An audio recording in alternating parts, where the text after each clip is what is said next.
O Mascarado da Madrugada. Em meados da década de 80, quando os carnavais da pequena Arari eram ainda bailes carnavalescos com blocos e escolas de samba organizados de forma a garantir a diversão da população sem a intempéries dos carnavais atuais. Haviam grupos de pessoas ou pessoas particulares que se fantasiavam de mascarados, dos quais ninguém sabia dizer serem as pessoas por trás das máscaras, deixando um rastro de mistério e muito medo no ar, principalmente por parte das crianças. A maioria dos mascarados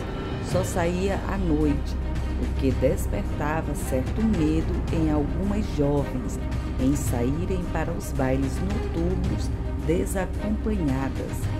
e o que fazia as crianças irem cedo para seus locais de repouso.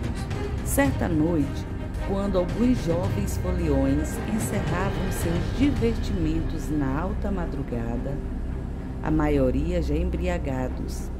um deles decidira ficar sozinho nos entornos da ponte sobre o rio Meari,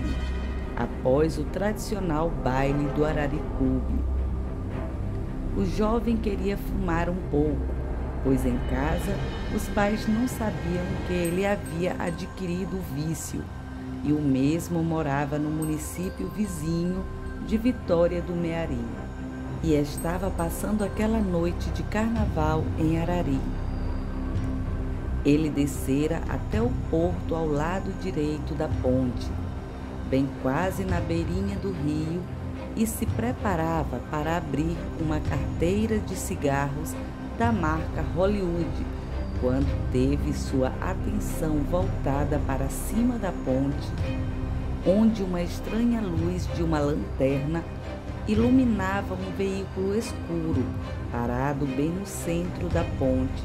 próximo ao corrimão direito da mesma. Aquele que segurava a lanterna usava uma fantasia negra de motoqueiro com uma jaqueta de capuz e no rosto uma sinistra máscara colorida que despertou horror na visão do jovem, que o fitava sem ser visto pelo mesmo. De repente, o homem mascarado pareceu abrir o porta-mala do carro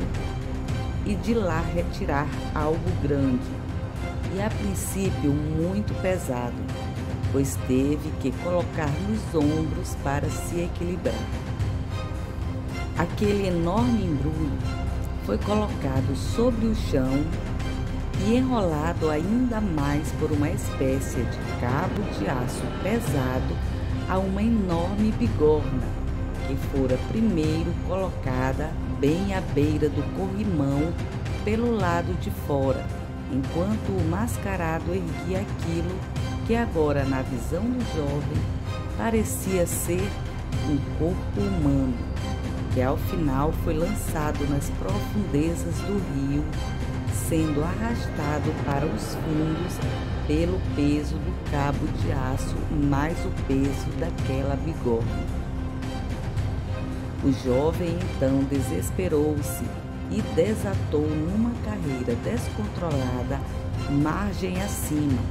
a fim de não ser visto pelo mascarado assassino e assim voltar para sua casa são e salvo. Depois daquela noite na pequena cidade,